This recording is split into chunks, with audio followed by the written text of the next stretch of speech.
जय श्री स्वामीनारायण। सुप्रभात। आज हम 11 नंबर का चैप्टर है दो बेलों की कथा, वो आगे बढ़ाएंगे। तो उसमें सबसे पहले पेज नंबर 85 ओपन करना है। 85 पेज नंबर में है, पाठ में आए व्यक्तिवाचक तथा जातिवाचक संज्ञा शब्द छांटकर लिखिए। तो यहाँ पहले सबसे पहले हमें व्यक्तिवाचक और जातिवाचक संज्ञा क्या है समझना पड़ेगा। तो व्यक्तिवाचक संज्ञा तो किसी भी विशेष व्यक्ति, वस्तु या स्थान के नाम का बोध कराने वाली संज्ञा ही व्यक्तिवाचक संज्ञा कहलाती है। यानी व्यक्तिवाचक संज्ञा सभी व्यक्ति, वस्तु, स्थान की संपूर्ण जाति में से खास का नाम बताती है। ठीक है, तो ये हुआ व्यक्तिवाचक, जिसमें खास कोई व्यक्ति, वस्तु का नाम होता है। ठीक है, अब उसके बाद हम जानेंगे जातिवाचक संज्ञा। तो जातिवाचक संज्ञा जिस शब्द से एक जाति के सभी प्राणियों अथवा वस्तुओं का बोध हो उसे जातिवाचक संज्ञा कहते हैं। बच्चा, जानवर, नदी, अध्यापक, बाजार, गली, पहाड़, खिड़की, स्कूटर आदि शब्द एक ही प्रकार, प्राणी, वस्तु और स्थान का बोध करा रहे हैं, इसलिए ये सब जातिवाचक संज्ञा है। उस तरह से दूसरे जातिवाचक संज्ञा भी हो सकते हैं। ठीक है, तो ये हो गया व्यक्तिवाचक संज्ञा और जातिवाचक संज्ञा। अब हम यहाँ पे लिखेंगे। तो सबसे पहले है व्यक्तिवाचक संज्ञा, तो उसके सामने हीरा लिखा हुआ है, तो हम जूरी और मोती ये दोनों व्यक्तिवाचक संज्ञा में लिखेंगे। ठीक है, उसके बाद जातिवाचक संज्ञा, उसमें पशु लिखा हुआ है, तो दूसरी जातिवाचक संज्ञा किसान और बैल। ठीक है, उसके अलावा भी आप चाहो तो लिख सकते हो दूसरी, पर सही होनी चाहिए, और इसमें इतनी सारी है भी नहीं, इसलिए यही लिखो तो अच्छा है। ठीक है, अब पेज नंबर 86 ओपन करना है। 86 पेज नंबर में है वाक्यांशों के लिए एक शब्द। ठीक है, तो पहले वो समझते हैं। तो अपनी बात को सही रूप में प्रस्तुत करना भी एक कला है। भाषा को सुंदर, आकर्षक और प्रभावशाली बनाने के लिए जब अनेक शब्दों के स्थान पर एक ही शब्द का प्रयोग किया जाता है तो उसे वाक्यांश के लिए एक शब्द कहा जाता है। ठीक है, तो बहुत बड़ा वाक्य होता है, उसमें से एक शब्द बनाते हैं तो वो होता है वाक्यांशों के लिए एक शब्द। यहाँ पे मैच के रूप में दिया गया है, तो किसको क्या कहते हैं उसके सामने लिखा हुआ है, तो हमें मैच करना है। ठीक है, तो यहाँ पे सबसे पहला है जहाँ लावारिस पशुओं को रखते हैं, यहाँ चैप्टर में आए ना वही है ये, तो उसके सामने कौन सा नाम आएगा? कांजी हाउस, तो सेकंड में मैच करना है।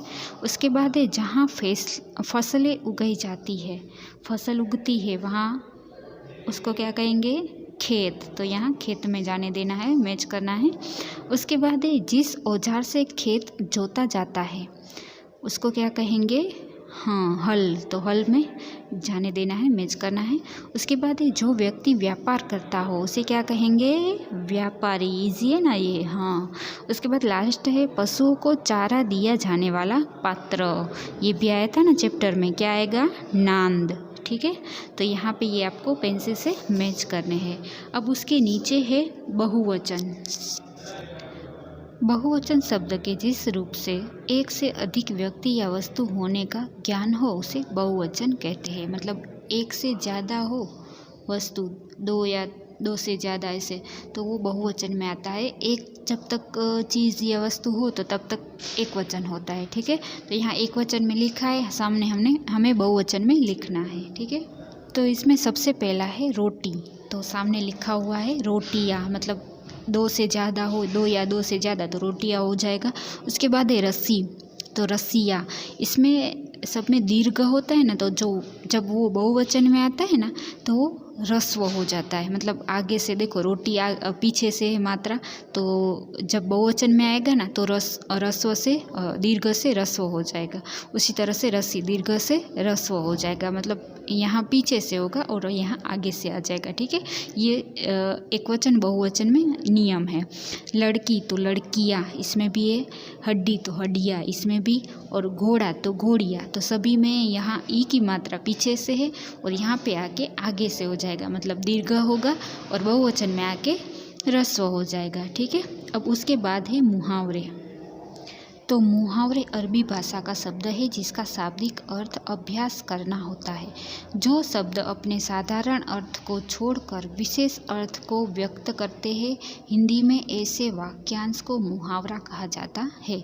मुहावरे किसी भाषा विशेष में प्रचलित उस अभिव्यक्ति की इकाई को कहते हैं जिसका प्रयोग प्रत्यास्थत से अलग रूढ़ लक्ष्यार्थ के लिए किया जाता है। मतलब मुहावरे मतलब कि ये अरबी भाषा से आया है और वो साधारण अर्थ से अलग अर्थ उसका निकलता है। तो उसका मुहावरा जब शब्द है वो जहाँ यूज़ करते हैं उसमें अलग होता है और उसका अर्थ अलग जगह पे अलग निकलता है। तो हम यहाँ पे मुहावरे का अर्थ लिखेंगे। तो सबसे पहले है जल भुन जाना, तो उसका अर्थ होगा क्रोध से अत्यंत दुखी होना।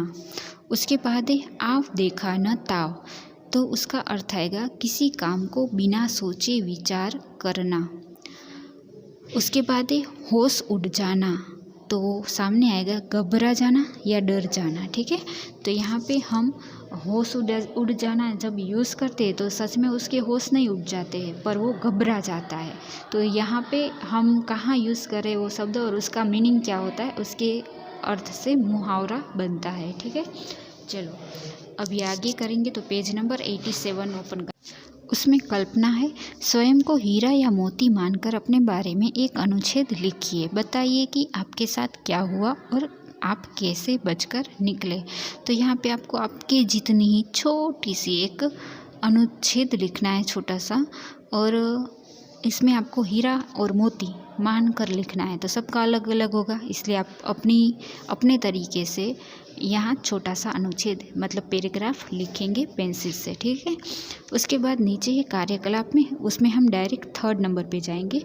तो यहाँ पे है जानवर भी प्रेम के भूखे होते हैं। जानवरों के प्रति अपने प्रेम को दर्शाने के लिए आप क्या करोगे? तो उनके लिए दाने पानी का प्रबंध करेंगे। यह एक वाक्य लिखा हुआ है।